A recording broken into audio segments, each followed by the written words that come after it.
Welcome to all you here. Welcome to all of you online. I'm Ned Walpin, the Associate Dean for Graduate Programs here. This is our final summer lecture of the GI, the cross-campus lecture series of the GI. We're grateful to have people who can't make it in person to also join us in remotely. I'll just repeat, it looks like everyone actually got the memo already that we're going to actually be masked for this lecture in person. If you want to mask online, that's up to you. Normally and I'm going to follow that for a lecture of a colleague, we don't introduce the person. So all I'm going to say is that Shannon Chamberlain is going to give a talk on Jane Austen. So thank you.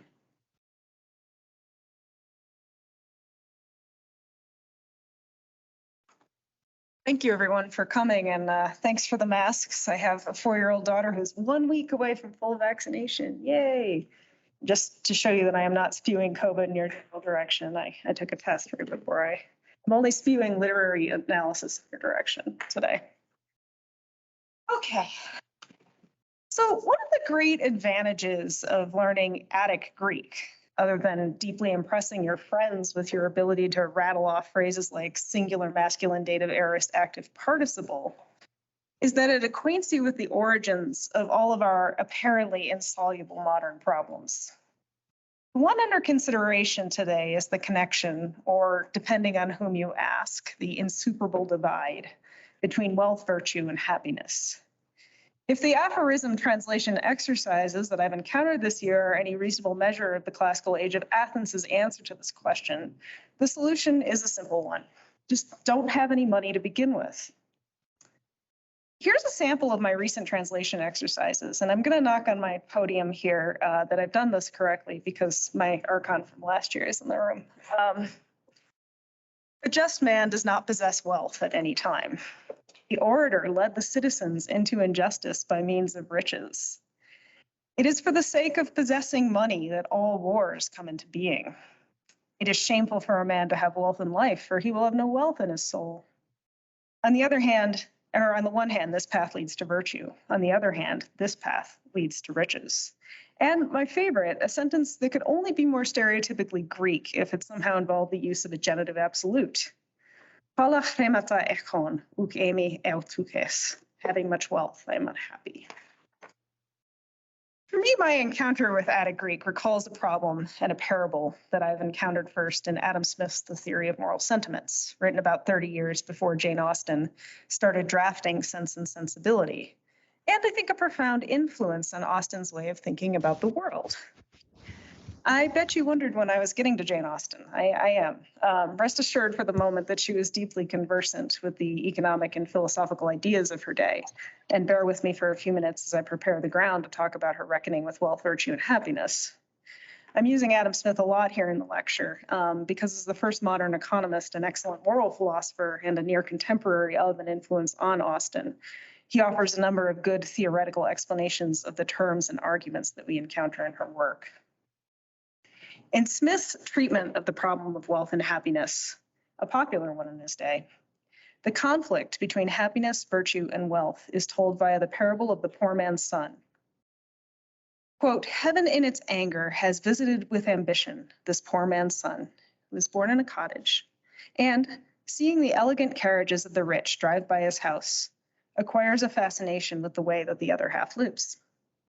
The propensity of this poor man's son to think about the rich, to use his imagination, to place himself in the position of the rich, convinces him that he would enjoy a, quote, greater measure of happiness if he could experience this for real instead of just imaginatively.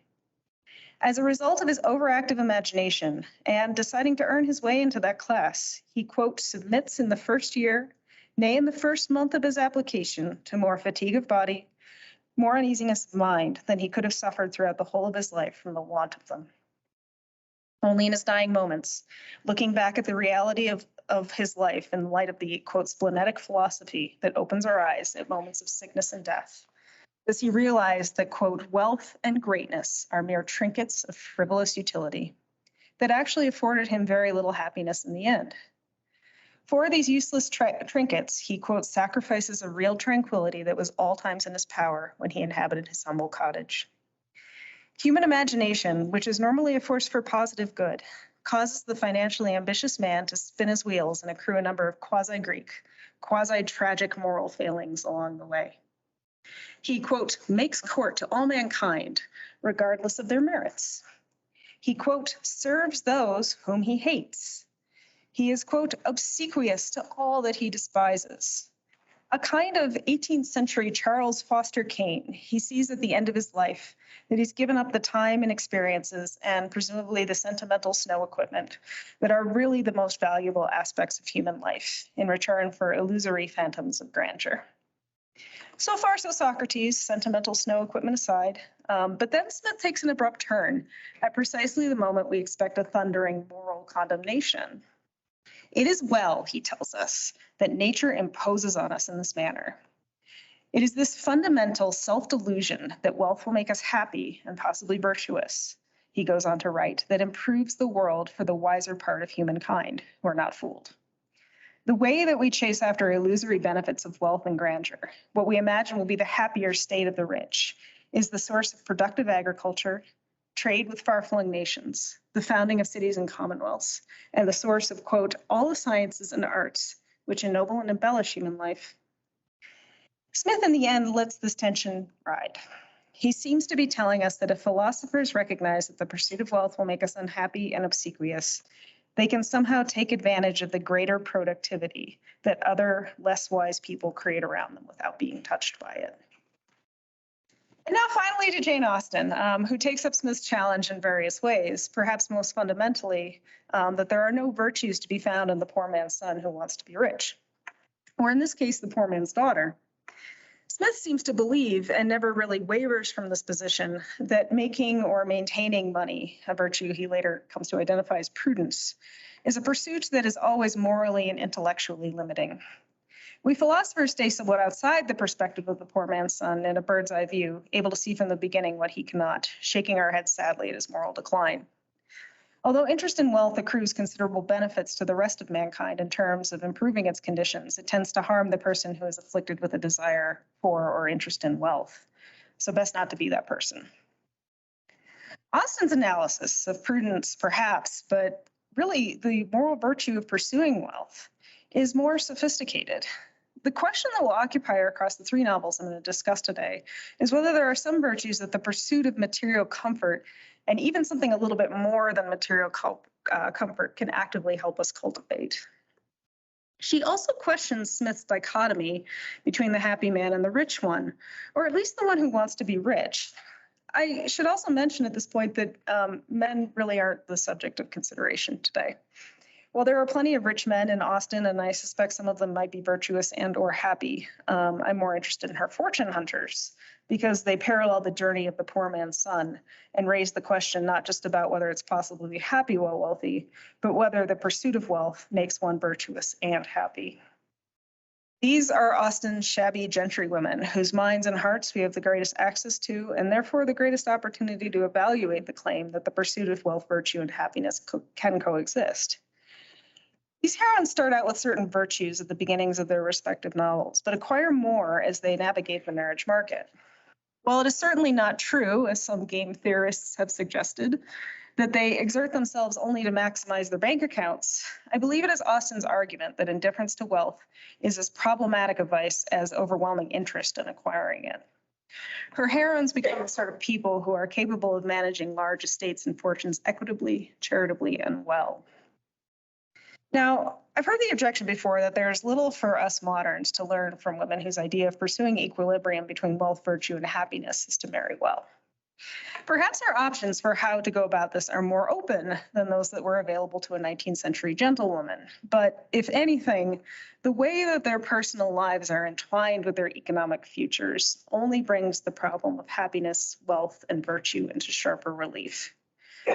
For the heroine of an Austen novel, her pursuit of some level of financial comfort for herself, and often for her family members too, has the very highest stakes.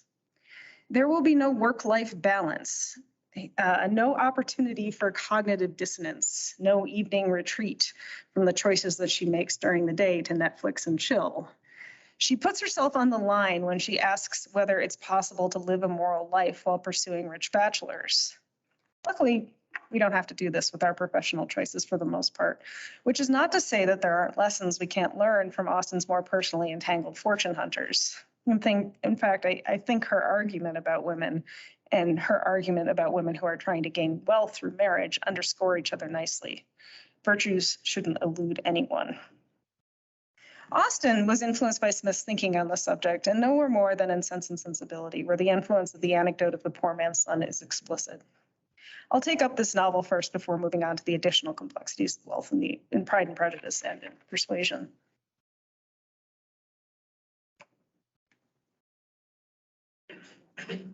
Sense and Sensibility begins with a typically Austenian problem at the intersection of economics, inheritance law, and social prejudice.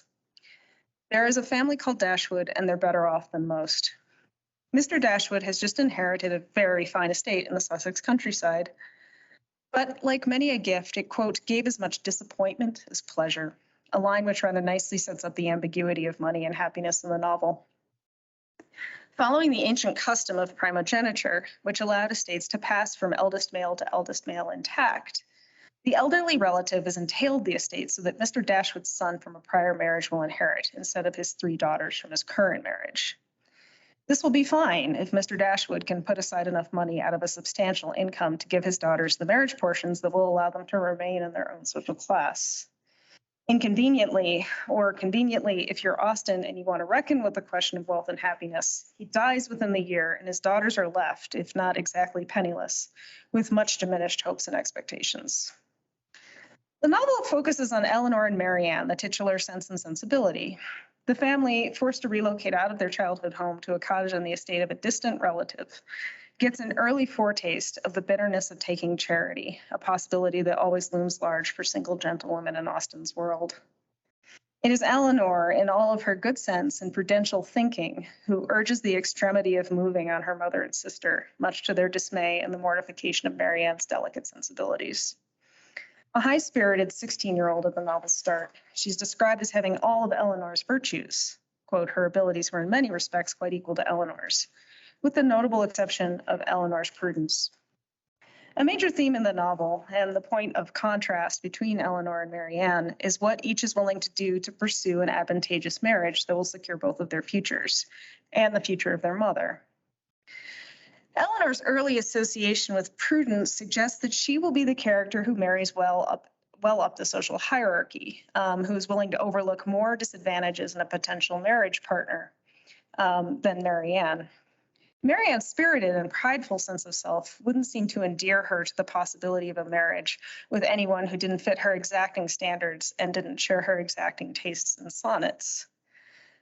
For instance, she can barely seem to stand to be in the same room as the relative on whose estate they now live, and especially abhors the commonness of his mother-in-law, the well-intentioned but vulgar Mrs. Jennings. Eleanor and Marianne clash early and often over what Marianne sees as Eleanor's excessive willingness to appease and indulge Mrs. Jennings because they are dependent upon her family for a rent reduction. Recalling, again, Smith's poor man's son who is forced to pay obsequious court to all of mankind, even the part that he despises. Eleanor argues that it is a matter of simple etiquette to treat Mrs. Jennings gently.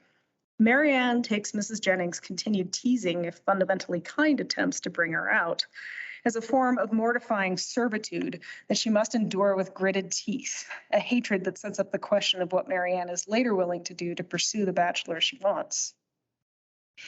And it is Marianne who quickly reveals herself to have more in common with Smith's poor man's son than her sister when it comes to the active pursuit of wealth, as opposed to Eleanor's concerns, which I take to have more to do with conservative household management. Eleanor finds her ideal suitor early in the novel, before the family even moves. He's Edward Ferrars, the brother-in-law of her own brother, the one who inherited the estate through primogeniture. Marianne, despite Miss Jennings' best attempts to pair her up with the elderly at 35 and moderately well-off Colonel Brandon, is more attracted by the flashier John Willoughby, the nephew of the local grande dame. He has prospects of inheriting her estate and adding to the already considerable one he possesses, and is young and handsome besides. He and Marianne dash about the countryside in displays of conspicuous consumption that sometimes go wrong, as they do when he attempts to give her a horse for which she has no stable. Marianne is smitten and will do much to secure the continuation of this lifestyle for herself and presumably a stable for the horse. The contrast between Eleanor and Marianne's attitudes toward the pursuit of wealth is nowhere better highlighted than in a conversation shortly after they move, in which their mother and Edward Ferrars also participate. Edward is talking with the three Dashwoods about his rich mother's plans for him. A rich man's son, whom heaven in its anger has visited with a certain amount of indolence and colorlessness. He has a philosopher's ability to bemoan the pressure that he's under to make something of himself, preferably as a great orator or jurist. Quote, I wish as well as everybody else to be perfectly happy, he says, but like everybody else, it must be in my own way. Greatness will not make me so. Marianne responds after the fashion of a romantic. Curiously, though, she adds another term to Edward's grandeur, asking rhetorically, what have wealth or grandeur to do with happiness? It is Eleanor's version of prudence that prompts her to reply, grandeur has but little, but wealth has much to do with it. So far, this prudence seems in keeping with Eleanor's characterization, but the conversation that ensues closely echoes the psychological insight and terms that Smith displayed in his analysis of the poor man's son. Eleanor's prudence, which to some extent recognizes the importance of wealth to some level of happiness, is not Marianne's version of the pursuit of wealth, which has more to do with grandeur and imagination. Marianne reveals in the course of this conversation that her idea of what is barely enough to survive upon, about £2,000 a year, or $350,000 in today's dollars, is twice Eleanor's idea of a vast fortune. Why £2,000 specifically? Marianne, it transpires, is imagining the income necessary to sustain the life that she has imagined for herself as Willoughby's wife. £2,000, she says, is only just enough to support, quote, a proper establishment of servants, a carriage, perhaps two, and hunters. She blushes about the hunters because she is thinking of Willoughby's fondness for hunting on horseback, as is everybody else in the room. Marianne's eyes are then said to sparkle and her cheeks glow with, quote, the delight of such imaginary happiness. Austen plays on two meanings of the word imaginary here. One is the imagination that Smith describes throughout his section on the poor man's son as fundamental to his psychological functioning. The ability to imagine ourselves in the position of others, seeing their possessions with an eye of ownership and pleasure in that ownership. The other one is something closer to our current usage, although perhaps present in Smith too. The illusoriness and insubstantiality of this imaginative switching of places. Marianne's mind is entangling the pleasures of love, romance, the future of material splendor, and being well regarded and important to all of the people around her, instead of poor and neglected in her old age. It's Edward's reply to all of this bickering between the sisters that makes me think that Austen has the Smith's poor man's son specifically in mind when she paints her portrait of Marianne's confusion of wealth and grandeur. Playing that familiar party game, what would I do with $1 billion? Edward mentions all of the great benefits that would accrue to the world if Marianne was indeed in command of a large fortune. Quote, what a happy day for booksellers, music sellers, and print shops, he exclaims. I know her greatness of soul. There would not be music enough in London to content her. And books, Thomson, Cooper, Scott, she would buy them all over and over again. She would buy up every copy, and the bulk of her fortune would be laid out in annuities on the authors and their heirs. Like the poor man's son, her imaginative capacities enrich and ennoble the world around her, or at least they would in Edward's view. But Austen isn't afraid to tell the other side of the story, alas for Marianne. When Willoughby suddenly and abruptly departs for London, Marianne is forced to become pursuer rather than pursued, and her pursuit looks remarkably like the story of the poor man's son. She pays court to the odious Mrs. Jennings in exchange for a ticket to the wealthy widow's London home for the season. In the great metropolis, she spends her hours, often late into the night, writing pleading letters to Willoughby. As her own sister points out, she resembles nothing so much as a clerk hoping for a promotion.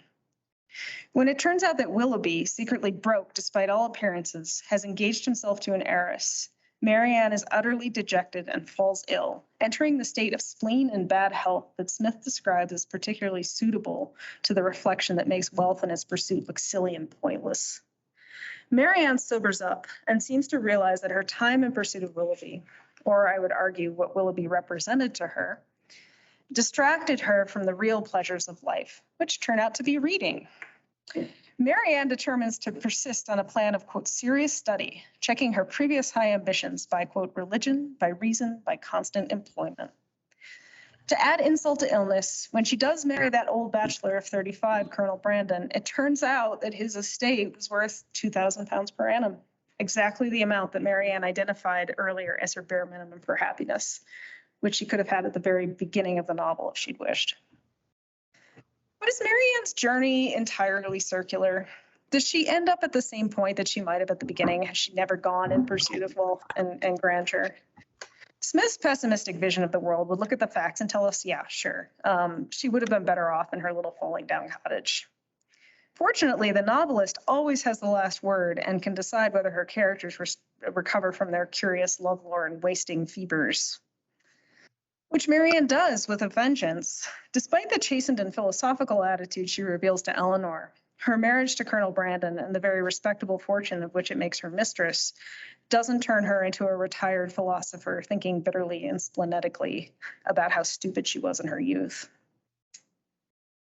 No, now as Colonel Brandon's wife had said, she's the patroness of a town, responsible for the education and the fate of others.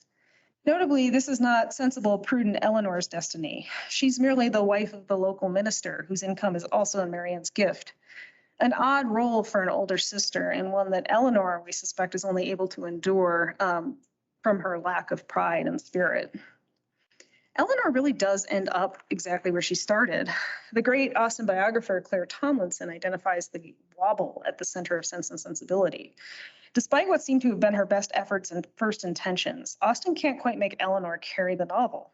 She has no plot and remarkably little character development. It's Marianne's imagination, delusions, splenetic illness, recovery, and new life as the benefactress of the local surrounds that drive the plot, that keep in motion the great industry of mankind, or at least of Jane Austen and her many interpreters. I think Austen implies that Eleanor wouldn't serve as a very talented, far-seeing benefactress of a town.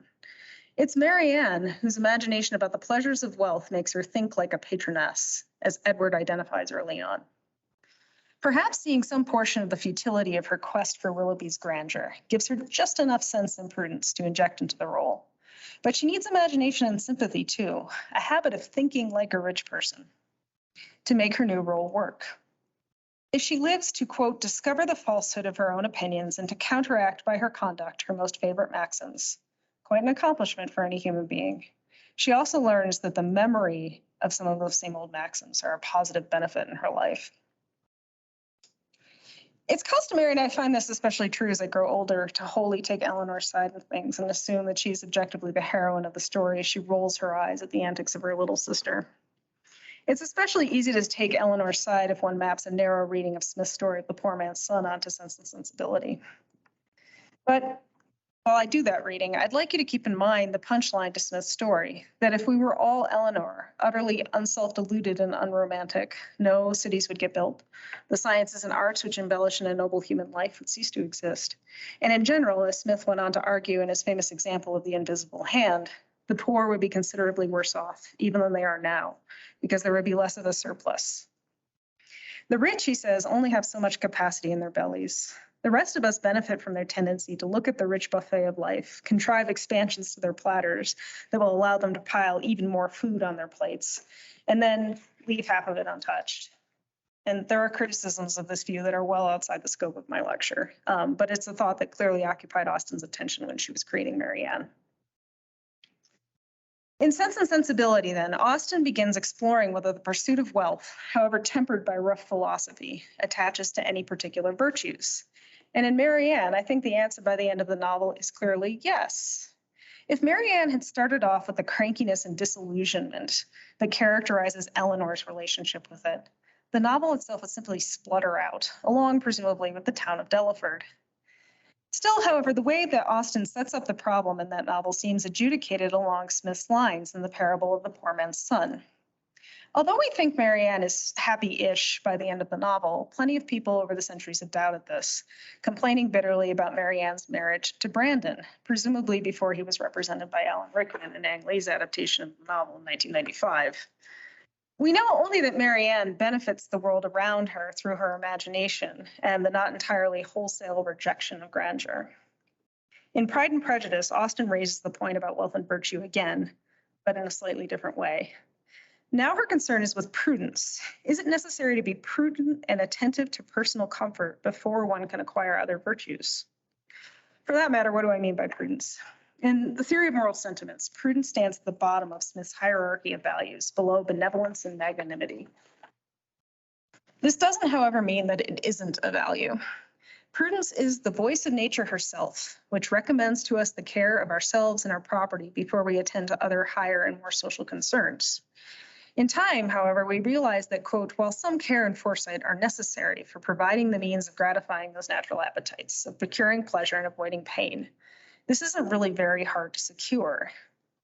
By thinking about our own needs and our own comforts, we begin to think about others, progressing through the virtues of benevolence, a co-equal caring for the self and others, and eventually magnanimity, which is a kind of forgetting of the self in favor of the very highest demands of human morality and sacrifice. Still, there are plenty of Austenian characters who fail to be even moderately attentive to this lesser prudence. The problem of failing to be even slightly prudent is perhaps best put on display in someone like Mrs. Price from Mansfield Park, who marries well below her status and family to a man who turns out to be a drunkard, mostly to piss off her parents. It's implied in much politer language. The results are predictable. Quote, so much contrition and despondence, such a superfluity of children, and such a want of almost everything else, and a real coarsening of the mind of the once potentially promising Mrs. Price. Her daughter, whom she gives up to be adopted by her much better married sister out of dire necessity, notes when she returns to her birth family that her mother seems to coarsen both in intellectual and moral virtues every year. I began thinking about Charlotte Lucas, arguably one of the most interesting and complex characters in all of Austen's oeuvre. Charlotte is a minor character in the novel, best friend to the colorful Elizabeth Bennet. Charlotte marries the profoundly odious clergyman, Mr. Collins, after Elizabeth rejects him. Charlotte tells Elizabeth that this is on the grounds that he will give her a stable home and a reasonable income. The glimpses that we get of her backstory help flesh out some of this notorious prudence on her part. We're told that she's the daughter of Sir William Lucas, who had, quote, been formerly in trade in Meryton, where he had made a tolerable fortune and risen to the honor of knighthood by an address to the king. With characteristic irony, Austen goes on to say that the, quote, the distinction had perhaps been felt too strongly. It had given him a disgust for his business and to his residence in a small market town, and quitting them both, he had removed with his family to a house about a mile from Meryton, denominated from that period Lucas Lodge, where he could think with pleasure of his own importance and, unshackled by business, occupy himself solely in being civil to all the world. Against this background of an abandoned prudence, Charlotte's apparent dedication to the virtue makes a certain degree of sense. At the ripe old age of 27, and facing a spinsterhood about which Austen, spinster herself, showed herself to have no illusions, she is already facing the continued and mortifying taunts of her younger brothers that they will have to support her for the rest of her life. With the example of her insufficiently prudential father in mind, Charlotte's choice begins to look reasonable and even sympathetic. Still, readers of Pride and Prejudice have a long history of finding the narrow prudence of Charlotte Lucas difficult to approve of. As a distressed student put it to me once, but Miss Chamberlain, she'll have to sleep in the same bed as Mr. Collins. She'll have to have sex with Mr. Collins. Indeed, poor Charlotte and Mr. Collins are, in the characteristically overwrought words of the odious Mr. Collins himself at the end of the novel, in expectation of a young olive branch. Austen is not sugarcoating anything here. Another common modern criticism of the novel comes from the general approbation of the difficulty of Charlotte's decision, along with a bit of sneering at Austen for setting up a too neat marriage plot. Well, it's all fine and Lizzie, all well and fine for Lizzie, this line of reasoning goes. She doesn't have to decide between penury at home with Mrs. Bennet's nerves and Mr. Collins, but between penury and 1995 wet t-shirt Colin Firth. Gosh, I wonder which one she's going to choose. Fair enough. I think Austen, in contemporary educational jargon, wanted to teach the controversy. She gives Elizabeth a kind of mild and well-meaning demon on her shoulder in the person of Charlotte for a reason, and Elizabeth a task of morally progressing or starting from the bottom of the moral hierarchy before she's really in a position to choose between penury and Mr. Darcy. In other words, she doesn't have the virtues at the beginning of the novel to make a good Mrs. Darcy yet, with the management of an estate in her hands. Elizabeth starts the novel not just with an indifference to the 5,000s and 10,000s a year that Mrs. Bennet bandies about, but also has an ill-concealed contempt for hearing anything about the subject of wealth and marriage at all. Unable to muster up any praise for even the friendly, kind, handsome, and by any standards obscenely rich Mr. Bingley, other than telling her sister Jane that she's, quote, liked many a stupider person, part of Elizabeth's infamous prejudice against Mr. Darcy is clearly that she thinks that he and others care too much about his 10,000 a year. She's not able to regard that sum of money with anything but a witty but ultimately limiting moral disdain, and takes positive umbrage early in the novel when Charlotte suggests that this prejudice is blinding her to any possible character flaws in the poverty-stricken Mr. Wickham, Darcy's foil. Elizabeth accuses her faithful friend Charlotte of confusing financial worth and moral value, even though our authoritative narrator has previously described Charlotte as sensitive and intelligent. In fact, it's Elizabeth who is confusing wealth and virtue, but in the opposite direction of what she regards as the narrowly prudential, money-grubbing values of the world around her, although honestly, they all seem equally taken with Wickham and his elegant poverty at first, so the rebellious valence of her attitude escapes me. Part of the reason she's confused by Wickham is that he hasn't really profited much from his nefarious behavior, another commentary perhaps on whether there's a necessary connection between poverty and virtue. Absence of wealth is not evidence of absence of moral turpitude. I knew I was going to screw that up. Charlotte, in fact, is the only one in all of Meryton who doesn't seem entirely bowled over by Wickham's deceptions and assertions of noble poverty. She comes to this conclusion by pointing out to Elizabeth that Elizabeth shouldn't slight Darcy because he has 10 times the consequence of Wickham. We think she means money, but it turns out she's exactly right in the moral sense as well. And one can't help but wonder if she's thinking at that moment of her affable but spendy father, whose Lucas Lodge is all smoke and mirrors, and all his appearance of affability undermined by his failure to provide a decent marriage portion for his daughter. It's perfectly true that Charlotte's virtues never really develop beyond prudence. I think her prudence can encompass her accurate character judgment of Wickham quite well. The prudent person is both a loyal friend and a good judge of the character of others, according to moral theorists of the time. Charlotte's failure to develop beyond her prudence is displayed by Austen as her social isolation from others. Although Charlotte attains her independence, it's at the cost of conversations with other sensible people who might have encouraged the development of further values in the Smithian hierarchy. Benevolence and magnanimity require an attention and concern for others that develops from a sense of care for the self, but uses this care for the self only as a foundation for considering the existence and moral meaning of other people. We begin with the self and realize that other people also exist and have the same cares, and do what we can to acknowledge this in our moral lives. In her community, on the other hand, Charlotte spends time only with Lady Catherine de Bourgh, which many of us might rightly regard as a wonderful opportunity to cultivate introvertedness, and certainly not likely to encourage anybody's sense that other people have interior lives as rich as one's own. But even in Charlotte's own home, the narrator describes her quiet little study as isolated away from the road and from the odious Mr. Collins by necessity and intention. Elizabeth had at first rather wondered that Charlotte should not prefer the dining parlor for common use, but she soon saw that her friend had an excellent reason for what she did. They could distinguish nothing in the lane and were indebted to Mr. Collins for the knowledge of what carriages went along. A double-edged sword, to be sure. Avoiding Mr. Collins also means withdrawing from the world and any possibility of cultivating higher virtues. But what Charlotte does for Elizabeth is to be a truly Aristotelian friend and encourage her in the development of Elizabeth's higher virtues, encouraging her to attend to the first one, the bare prudence which recommends us to the care and keeping of ourselves. Elizabeth, despite being the poorish man's daughter, begins the novel with very little prudence, suggesting that she's going to be unable to develop the true benevolence and even the great man's virtue of magnanimity, unless she acquires some first. I think this is the role that Charlotte takes on.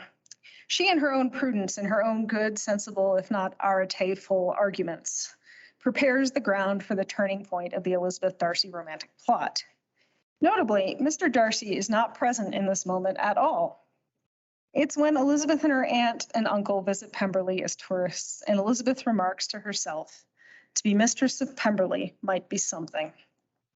Yes, the novel brings us around to believing that it would be something. More than the initial haughty figure he cuts in society, Darcy now becomes associated with his house and grounds. The taste and discernment that characterize them, and now him by association, the lack of superficial glamour, convince Elizabeth this is a man who does indeed possess consequence, not just flashy show, even if he does have $10,000 a year, 10,000 pounds a year, excuse me. By the time the novel ends, Elizabeth has indeed progressed to real benevolence. She and Darcy mutually forgive each other for their past follies, and even to magnanimity in the patronage of the despicable Lydia, for whom things might have gone much worse without the intervention of Elizabeth, who has likely had to forget quite a few insults and mortify her own pride to assist Lydia. Elizabeth also encourages Darcy in his already considerable progress towards magnanimity to overlook the insults of Lady Catherine. It's Charlotte's gentle nudging of Elizabeth in the direction of prudence that accomplishes all of these higher virtues, and once again, as in Sense and Sensibility, creates a new and better patroness for a small but important world. Turning now at last to Persuasion, we encounter a very different kind of heroine. One of the earliest things that Austen tells us about Anne Elliot, other than that she was 27 and unmarried, just like poor Charlotte, is that, quote, "forced into prudence in her youth, she learned romance as she grew older, the natural sequel of an unnatural beginning." The daughter of a spendthrift baronet, the lowest rank of the English aristocracy, but still one of Austen's few actual aristocrats, which we'll get to in a second, Anne had formed an early romantic connection with a Captain Wentworth of His Majesty's Navy on the eve of the Napoleonic Wars. Her mother long dead in the fashion of all good princess stories, Anne relies instead on the advice and counsel of her mother's best friend and surrogate parent figure, Lady Russell. Lady Russell performs a certain complicated Regency calculation and determines that, quote, "the birth, beauty, and mind of Anne Elliot at 19 entitle her to more than an uncertain future with a member of a, quote, most uncertain profession, who is known for, quote, spending freely what freely came." This is the prudential part, according to our narrator. The unnatural part is that all of those parting words that Captain Wentworth had about how Anne was going to be sorry and every hope he had for his future was going to come true turned out to be exactly right through a combination of both fate and his own merits. He returns to England after Napoleon's defeat, a very wealthy man and longing to marry just about anyone besides the woman who jilted him, who in the meantime has discovered that she doesn't like anyone better. Persuasion is a novel that early and often reveals itself to be Austen's least conservative, morally, financially, and organizationally. It's the only one, for instance, that ever really even mentions, however obliquely, a contemporary political event, let alone uses it as a driver of the plot. The end of the Napoleonic Wars was a hugely transformative moment in English society, and it's hugely transformative in the novel. And again, I owe a past student for this pithy observation. It's the only one in which anyone appears to have a job or where money seems to have any source. In this case, it's prize money acquired from seizing French and Spanish ships. It's Wentworth's genius and ardor, the qualities of which he boasted and which Lady Russell despised as newfangled, that had, quote, seemed to foresee and to command his prosperous path. There's a real sense of an old world and all of its expectations and rules falling away, for worse sometimes, but often for better. The dire financial situation that is going to motivate the plot even looks a little bit different from the traditional concerns of primogeniture and entail that motivate Austen's other novels. Anne's vain father, having frittered away the ready cash on hairbrushes or something, is forced to rent his familial estate and symbol of all of the privilege and prerogative he holds dear out to one of these newly rich gentlemen of the Navy. Anne, in the prudential frame of mind in which she starts the novel, had suggested a way that the family could conservatively retrench to lower their expenses, but she is rejected as unpersuasive in favor of the very modern solution of renting out the family patria and spending the winter in fashionable Bath, the rich English person's Florida. From the novel's inception, there's a sense of sea change and a future that won't economically resemble the past, even as there were clues to the future in the past. When Anne leaves the family estate, she is the only one of the Elliots who remembers to visit the tenant farmers. representatives of the old world of invisible money, suddenly made visible at the very moment they are reduced to economic irrelevancy. This is in some sense Anne's whole dilemma. The future turns out not much to resemble the past, although it might be the conservative economist's truism that past performance is the best indicator of future behavior. The world in which Anne meets Wentworth is one unsettled by war, unsettled by new fortunes made through professions instead of possession of land, and aristocratic families displaced from the invisible hierarchies and land arrangements that kept them afloat. Anne gave up what turned out to be a very considerable fortune by trying to hold on to what turned out to be the not very productive assets of her birth, undermined the figure of her father, her property, now rented out to someone else, and her beauty, described at the beginning of the novel as faded by grief, a consequence of her decision to give up Wentworth. It's important to note when the novel begins, only 8 years have passed. Only 8 years have changed the world in which Anne's initial speculation that her friend Lady Russell was correct about the solidity of aristocracy and land against the new claims of warfare and professions seemed essentially correct, into one in which it was not. This is a dizzyingly, and I dare say even modern rate of change, a bit like looking at the world in 2007 when the first iPhones became available, and then again in 2015. The question that Austen asks us to contemplate is one about how we make decisions and understand arguments like the one Wentworth made to Anne to initially persuade her to marry him, and then also understand the changes which retrospectively made this argument correct, even when it seemed completely unlikely to be so.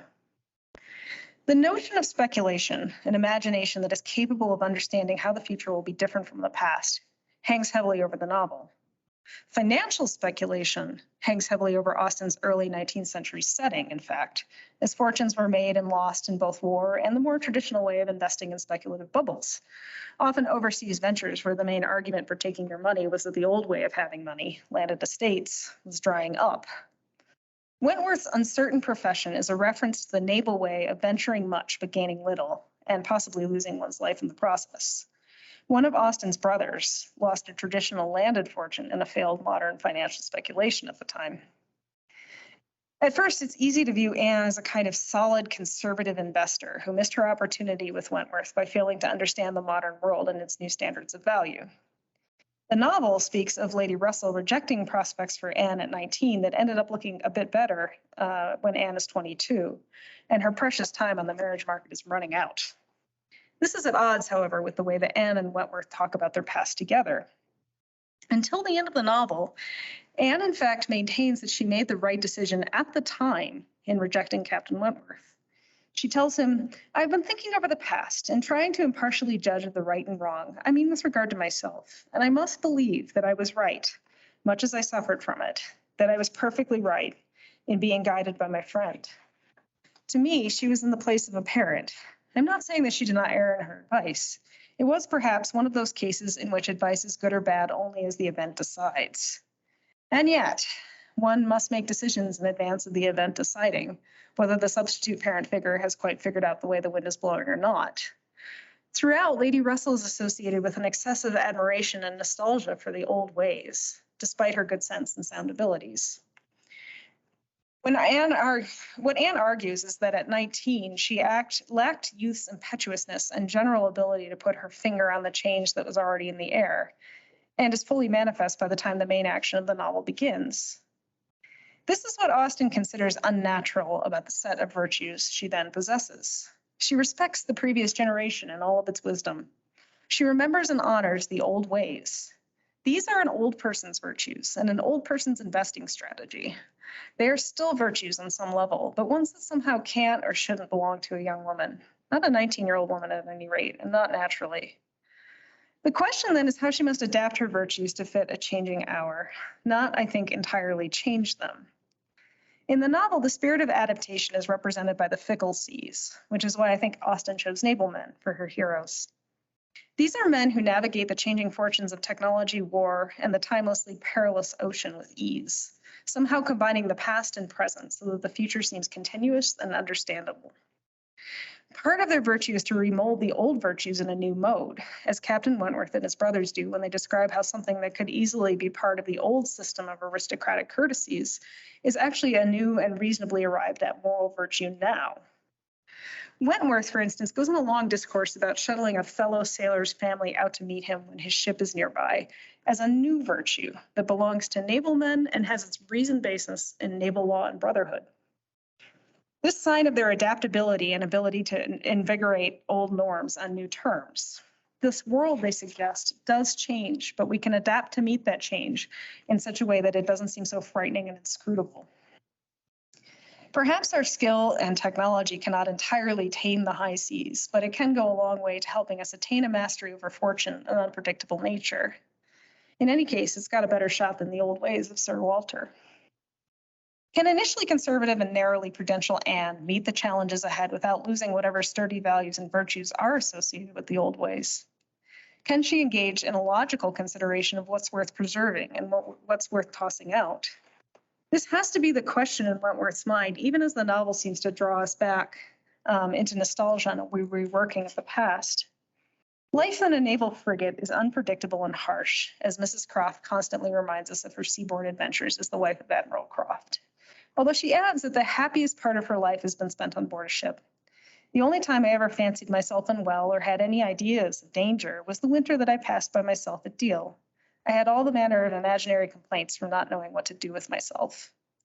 Our attention is constantly drawn in the novel to the fact that a sailor's wife lives with a sailor on richly metaphorical seas of tempest and reversals of fortune. After all, if Napoleon can come back twice, that's why Anne's potential capriciousness is an issue for Wentworth, even beyond his hurt and anger at her rejection. Will she, like Mrs. Croft, come to regard the greatest danger as marital separation, or is she too tied to the very land of her ancestors and all that it represents to ever really adapt to life on a ship? The novel's emphasis on the virtues of right reason, and not just on internal reasoning, but reasoning turned outward as rhetoric, emphasizes that Anne's transformation, her rethinking of her own speculative failures, brings about the cultivation of new virtues, which is why the novel must end with a series of reasoned arguments that indicate to Wentworth, and perhaps to Anne herself, who's an unusually self-reflective character, that she is willing to both change and to stay firm in just the right proportions when presented with persuasive evidence. It's easy to think, well, Anne should have just thrown in her lot with the sailor boy at the beginning and then all's well. But this doesn't seem to be what Captain Wentworth wants or requires of her, or Austen for that matter. He, of all people, understands the changing fortunes of war and the role of chance in his life particularly. But he wants to understand how Anne came to the decision that she did, what data she used, and when exactly her mind changed. Tell me, he asks, if when I returned to England in the year 8 with a few £1,000s and was posted into the Laconia, if I had then written to you, would you have answered my letter? Would I? Exclaims Anne, and there's not really much else to be said. Curiously, this phrase could still be a question, although it is punctuated in the novel's text with an exclamation point. Wentworth doesn't ask her to apologize for rejecting him without that few £1,000s. To a professional investor, this is proof of concept. You hand over the Series B funding once the company has shown that it's made use of the Series A credit. This is not to suggest that if Wentworth suddenly were to lose his whole Napoleonic fortune in the vicissitudes of war, Anne would be justified in leaving him, but that she might reasonably have requested proof at an early stage in their courtship that he could support a wife and children. Austen's choice of a phrase that Wentworth, who doesn't have the benefit of seeing that punctuation mark, might interpret as a question in the novel full of misunderstandings, but interprets correctly, only points to the new understanding between them and how fast it's progressed in a short time. They finally see things in the same way. They finally put the same value on the same facts. Anne's general trajectory in the novel is from silent figure who can't seem to speak up for herself or to articulate her own mind to others. Early on, her word has no weight, a fact which is objectively correlated with her slender frame. To one who can go head-to-head in an argument with Wentworth's argumentative naval friend to defeat the conservative truism that it is women who are more capricious and fickle than men. This is why witnessing the argument between them is so powerful for Wentworth. In this argument, she doesn't stubbornly insist on her point of view, but listens and engages with her interlocutor while rigorously defending her own position. Although she doesn't change her mind on the subject of women's superior loyalty, it is often taken to be the content which changes Wentworth's mind about her, but I think that this is incorrect. Her method of argument suggests that she might have, presented with the right reasons, changed her mind. But they would have to be the right reasons, not just any reasons, which is Wentworth's entire charge against the previous incident of Lady Russell's Persuasion. The reasons for rejecting Wentworth's initial suit were all old aristocratic values, which at the very least need rethinking and might need to be thrown out entirely after careful examination. It is Louisa Musgrove, the young girl whom Wentworth initially courted in the novel, who stubbornly maintains her position about walking on a high ledge over the seawall, despite being presented with good reasons why this might not be a plan likely to gain the approval of reasonable safety specialists. She is held up as the foil to Anne here. Speculation is mere whimsy and leads to ruin and needless injuries. Reasoned speculation and learning from the past while not being entirely enthralled to it is the excellence of an Anne Elliot. As is virtue in the Latin sense, where too, the origin of our word virility, or the ability to put excellence into action in the world, as Anne's newfound force and voice demonstrate. Don't worry, Ned, I'm almost done. All of these values and virtues that Anne cultivates are a response to an act of failed speculation and a retconning, if you will, of what it would have meant to speculate well and reasonably. The constant reworking of their mutual past that occurs in the final chapters of the novel is an attempt to think through the failed speculation, financial and romantic, and learn from the past to assure its continuity with the future, which is an open question when the novel begins. By its end, virtues have been rethought and reinvigorated through mutually respectful conversation, often very explicitly and frankly about money earned through professions. It is Anne's ability to think through her act of failed speculation that leads to the cultivation of her new and natural virtues, a fitting sequel to a false prudence based in old aristocratic values of an eclipsed world. This, I should say, was a very different story than I was thinking I'd find when I started to think about the relationship between the pursuit of happiness and the pursuit of wealth in Austen. I expected to find a less interesting question of balancing one set of virtues against another, a trade-off between starvation or at the very least becoming an object of charity and marrying a man in the odious Mr. Collins mode just to survive. Instead, I think we find an Austen that is more psychologically perceptive. There are virtues associated with the quest for survival, or even a little bit more than survival. Along with the potentially morally deformative effects of the pursuit of wealth in Austen's heroines, come other better qualities. In Marianne's case, it's romance and grandeur that, tempered by an encounter with heartbreak, illness, and financial soberness, become a generous imagination and the patronage of a village. For Elizabeth Bennet, I see an initial lack of attendance to prudence that similarly ends up taking her through the hierarchy of virtues. But she needs a dash of Charlotte's prudence before she can properly embrace benevolence and magnanimity, as it's proper that we must consider ourselves and our own survival before we can attend to the survival and care of others. And in Anne Elliot, the natural sequel to the unnatural beginning is in the end motivated by the romance and grandeur of putting one's capital at risk, which contributes to her intellectual and rhetorical development, stalled in a state of dependency, quiet, and potential spinsterhood at the beginning of the novel. I think Austen's general point is that even the pursuit of wealth can, when combined with other qualities, like the cultivation of the mind, an appreciation for authors and music, reasoned discourse, and a lively wit, lead to better, happier, and more virtuous lives. Thank you, everybody.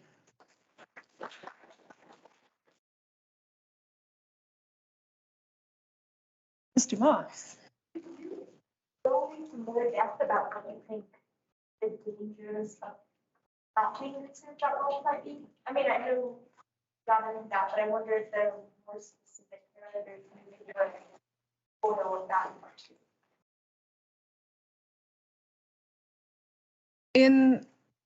It varies, I think, a little bit in each of the novels that I mentioned. In Sense and Sensibility, I think the danger is formulated on Adam Smith's grounds that the world will not benefit if there are not people who can think like patrons, that they can't use a certain degree of imagination to support the arts, to support the town in which they live. And so I think when Austen composed Sense and Sensibility, she intended to make Eleanor the hero, full stop. She found that she couldn't because Eleanor just, as a character, kind of never went anywhere. she ends up in the same place where she starts. She can't. And I think that for Austen, this became something like, something about the world writ large, that there's something, the world would stall in a way without the sort of grandeur and imagination of Marianne. And I think it's important too there that it's not just a sort of narrow Aristotelian prudence of taking care of one's own. It's really an imagination, an ability to think about the various moving parts of things. In Elizabeth's case, I think it's similar. I think that this is more of an argument, again, from the way that the novel has to work. But the prejudice that Elizabeth has to get over is the prejudice against Mr. Darcy's wealth. It's not that she has to learn to overlook it. She has to learn to value it properly. And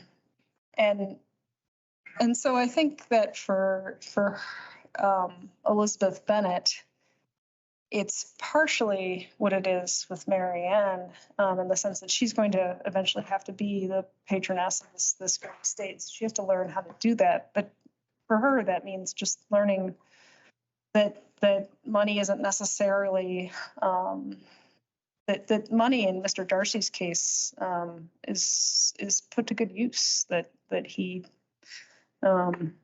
himself is a patron of the world around him. He helps out Lydia, for instance, even though Lydia is very undeserving. And he does so because he recognizes the moral worth of somebody like Elizabeth. And then with Anne Elliot, it really does become something about being able to risk things, to put something at risk. She begins the novel as somebody who just cannot take a single risk. The entire first scene of the novel, when her family is discussing what they should do to get out of their debts, she speaks up 3 times and is ignored each time, even though she has some very sensible things to say about this. And it's because her comments are fundamentally conservative. They don't really engage with the rhetorical arguments that she knows would be heard by her father and sister. And I think that for her, again, this is all kind of entwined in Austen's mind. The learning about risk is also learning about rhetoric, what she has to do to be weighty and persuasive in an argument.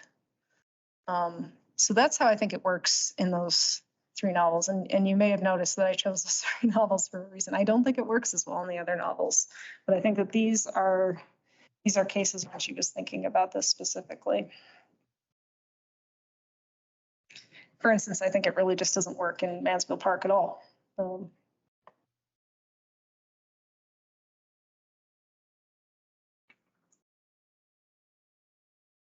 Questions online or just those are comments that are crazy. Oh. Can I ask a question? Yeah. So I'm going to ask this out of ignorance because I've read Pride and Prejudice, although it was a long time ago. I've never read the other novels. I've read The Theory of Moral Sentiments, but it was, man, that was a long time ago. So it's a long book. It is a long book, yeah. But so it took a long time, but still, nonetheless, there was a long time between my finishing it. Now, it almost sounds like, so what's so different about the universe, the moral universe, that I'm hearing you articulate in various ways, and let's say some sort of philosophical claim about what is the moral life, what is morality, is that in these novels, let me see if I can formulate it, and then you tell me if I'm totally wrong. We are embodied beings. We are thrown into a social world, and you can theorize all you want, but actually it's the particularities of the circumstance that are going to actually be the terrain on which you navigate. And you can try to generalize from that in a pithy way, but you're going to actually never be able to do it accurately. Is that something that's going on here? That Austen is actually compelling us by having different stories to say, no, you can try to navigate to find moral action and what would be a way to live happily, but it's never going to be simply generalizable. Yeah, that sounds right to me. I think that, so she definitely read the theory of moral sentiments. And I think she took from that example of the poor man's son, this one was constantly anthologized throughout the 18th and 19th centuries, that, what if we took somebody who found themselves in the poor man's son situation, but we were more attentive to what that actually looks like? What, are we really expecting people to just remain in their falling down cottages and never meet anybody? There's something very limiting about the example of the poor man's son too. He never goes out and meets anybody. He never, it is the argument really that he should have just sat in his cottage and cultivated his splenetic philosophy from the beginning? Would he really have been better off? I don't think that Austen thinks that. I think that she's trying to say something about how we actually live in the world, and what that always involves. And I think that this really comes across very well in the novels, is it's not just even the thinking about the self, but it's the thinking about your entire extended family and network and clan. The Dashwood sisters have to marry well so that their mom doesn't end up in that very same falling down cottage. The Bennet sisters are going to also literally be displaced from their home eventually by Mr. Collins and Charlotte Lucas. I think that probably some of her most memorable and best scenes are about mortified pride. And that's something that Smith just never really, as far as I can tell, the guy didn't have an ego. and so it just, those are considerations that he never really takes up. But another story that I think was popular around that time, maybe a little earlier, but doesn't seem back apropos, which is Robinson Crusoe. Right? Yeah. Like remove. Smith hated that story, but right, he did. But so remove the person from society, and you will actually unmask the crucial qualities of a human being. Yeah. That just seems simply like that's a fool's errand.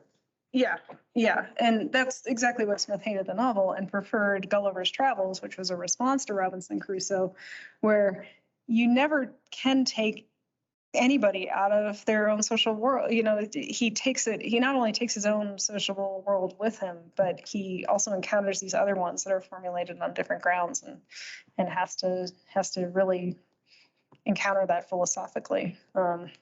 It leads to a lot of things that are really very funny, but also meaningful, and I think says something about what Smith's idea of what the world really was like.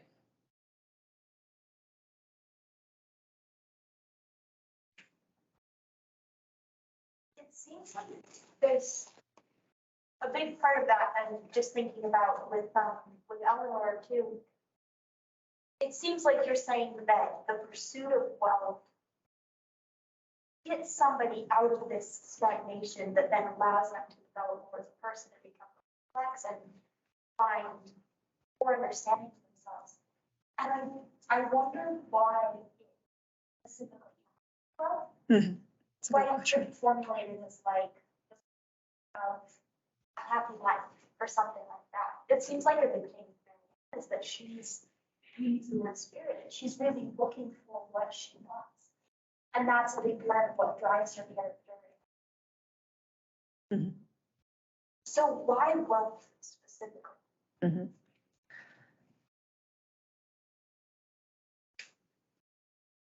I think, again, it has something to do with the cultivation of these higher virtues, the ability of these characters to do something in their world. It's true, their world, it has certain constraints, it has some limitations. And one of those limitations is that in order to be a patron, one has to have money. But I think that any world is going to have sort of similar world building constraints, right? And that's the one that they have. And I think too, there's a bit of a subversive feminist message in that as well, for Austen. Often these characters who end up becoming patronesses of things really are the drivers behind their husbands. It becomes very explicit at the end of Pride and Prejudice. It's Elizabeth who's steering the course of that ship. And I think that's probably true of Marianne too. So I think that there's something about that it's power and it's independence. It's these other things that money represents. I don't think it's just how much cash you have in the bank or whatever the equivalent was in the 18th century, but it's the sense of being able to control one's destiny, and that really comes out with Anne Elliot too in Persuasion. She's often compared to the wife of Admiral Croft, Mrs. Croft, who is clearly the character in that novel that one aspires to be. She gets to travel on the high seas. She gets to see the West Indies. She knows the difference between the West and the East Indies. Her voyages of exploration come with this pursuit of wisdom and knowledge. And that's the sort of thing to which Anne's financial speculation eventually ends up aspiring, is that kind of journey. Being a great patroness, Mrs. Croft maybe cares about love and living a good life. Mm-hmm. I wonder about those experiences. Actually, Yeah. might be higher than wealth. Oh, yeah. In some sense, although we should remember that he's a wealthy admiral who can rent out the Kellynch estate as well. But yeah, I think in that case, and again, I think this is one of the ways in which Persuasion is less conservative in some sense. It's less tied to that vision of landed aristocracy and the management of estates. It's starting to move towards a more, recognizably modern vision of somebody who can pursue a life outside of these old hierarchies. And I think that Mrs. Croft is great evidence of that. The garden is prejudice. Right. There's a happy marriage. Right. They live in Chamberlain. Right. Yeah, that they are the way that the novel ends. That's the last paragraph is about the gardeners. They're in trade, right? What was animating your question, which is a good one, is something to the effect of,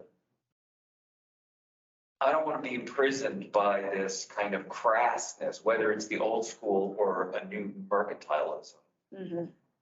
I want to actually pursue happiness outside of those sort of distasteful constraints. And I thought that in a way, and again, I don't know all the stories, sounds like in a way, well, we're not able to escape that entirely. Yeah, that sounds right. But I mean, which of us, other than Socrates, relying on the charity of his friends, can really do that?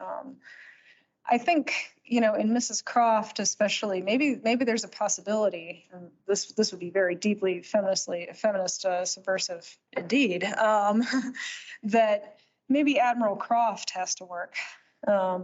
But maybe Mrs. Croft can live kind of on the largesse of that living and the vicissitudes of war and all that other kind of stuff, without incurring some of the problems of that life. I like that reading. Thank you. I'm just using my hearing on this. And I feel like actually a lot of students come to St. John's in part because they don't want to simply subordinate themselves to the crass world. Yeah.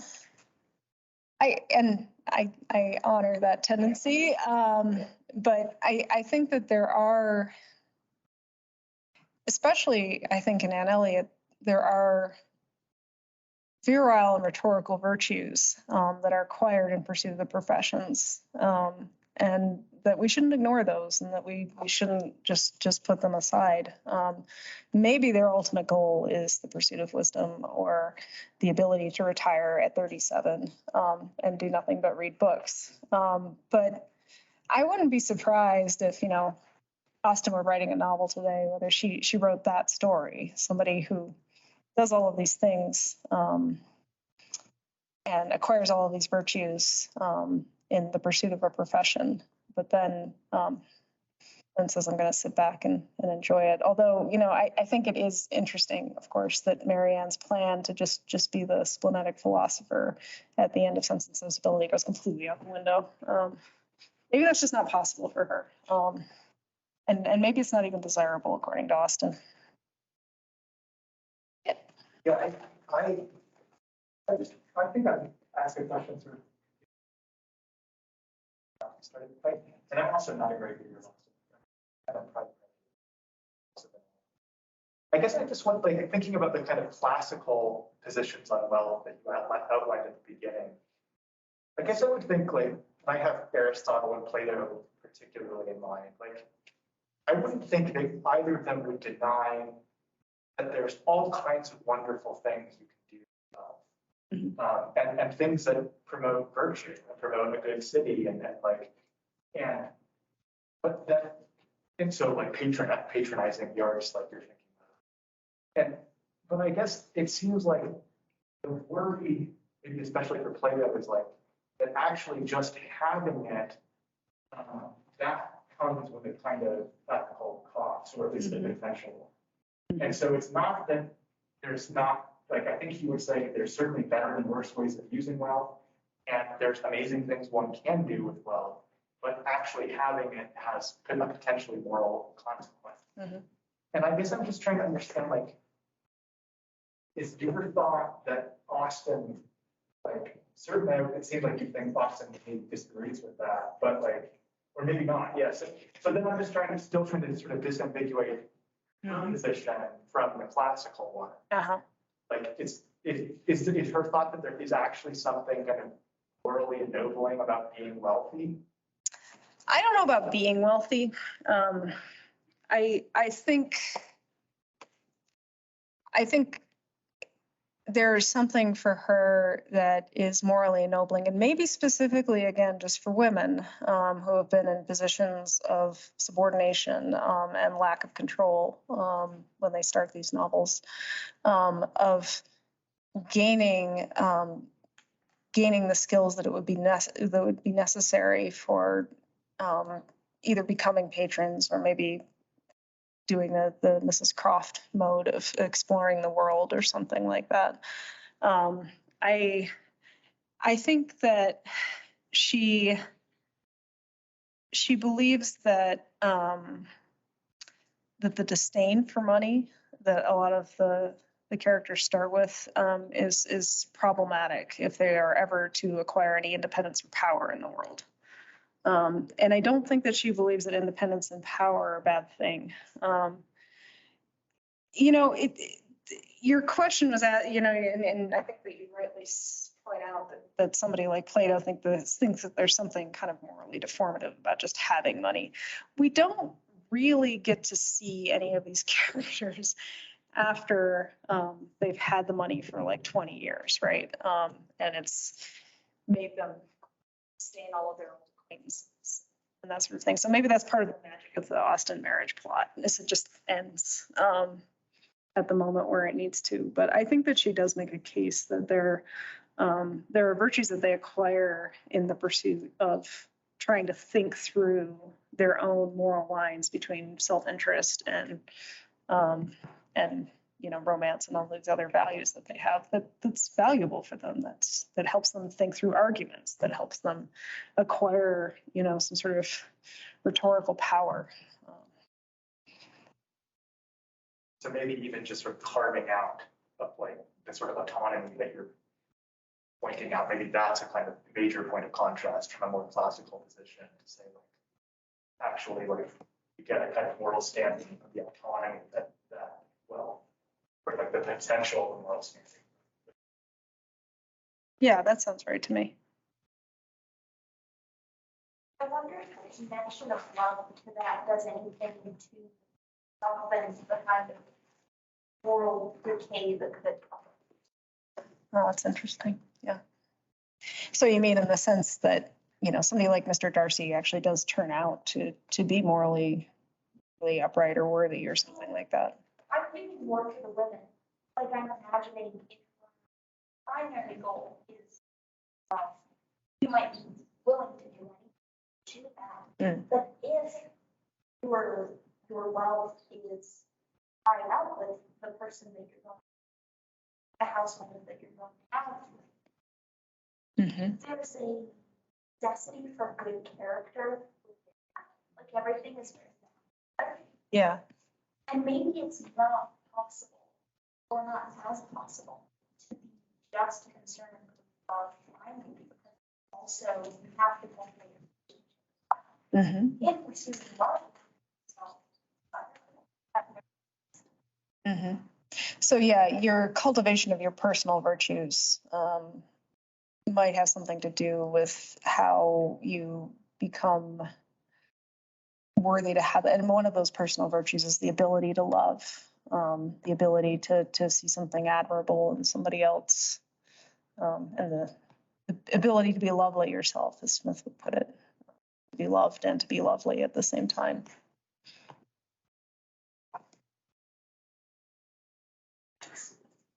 Austen is saying different from saying what Aristotle was saying in the ethics about needing a certain needs. How is that any different? So I think one departure is that Aristotle's. So I'm not recalling the conversation in the ethics. I remember the one of the politics about what the virtue of what does he call it? It's the one between profligacy and spending too much is, or profligacy and being a miser. I forget what he calls it. Generosity. That's right. So I don't see any of the characters, thinking through those poles specifically or finding a mean. And as I kept, sort of jokingly pointing out during the lecture, they're looking for more than just care of the self, right? Or that's where they end up. That's kind of where Charlotte Lucas ends up, maybe. She has just enough to sort of get by. And pays a heavy price for it.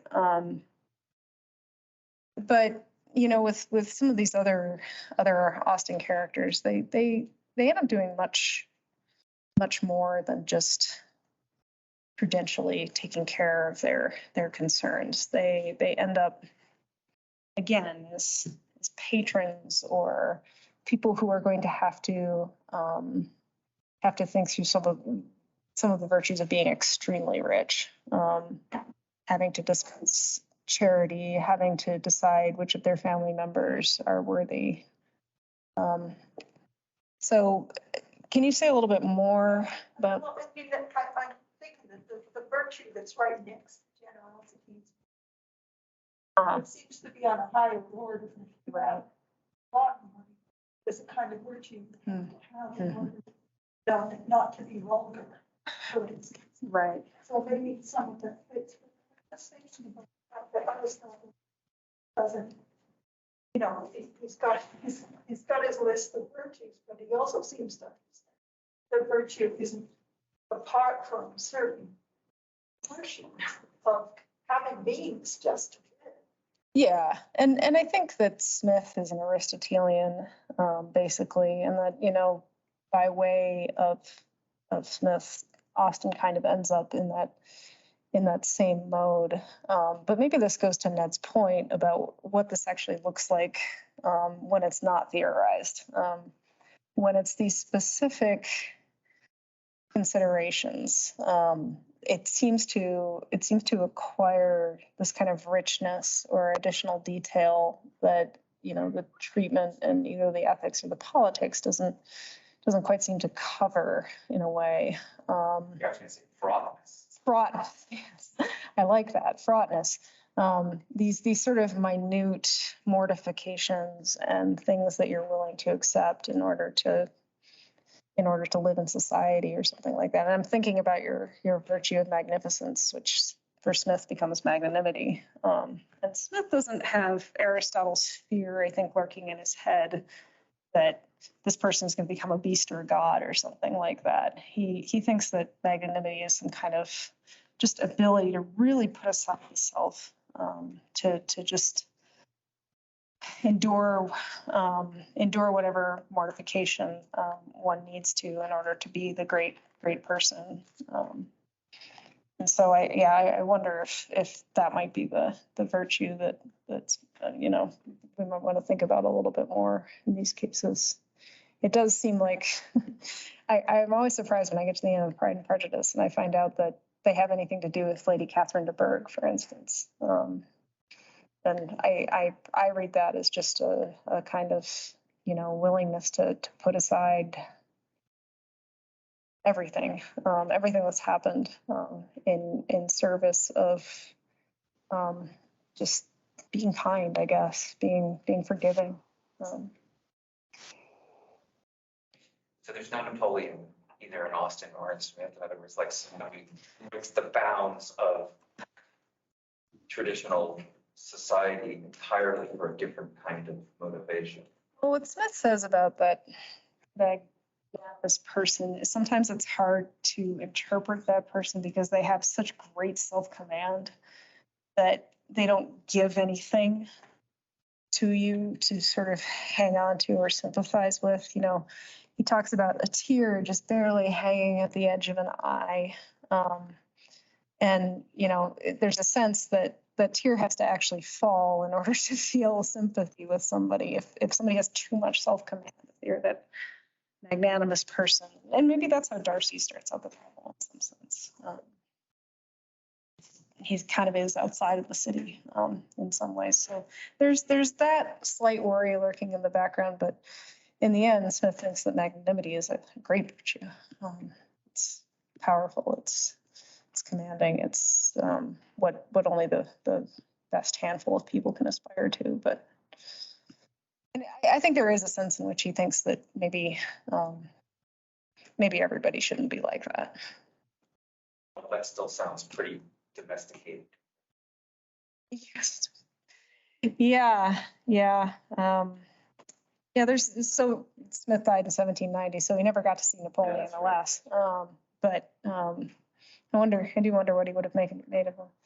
Yeah, Austen, you know, she famously said that she wanted to talk about 3 or 4 families in a country village. She wanted to kind of do this scrimshaw thing that she does. So I think that, you know, maybe the part of the story of the domestication of Mr. Darcy is that story.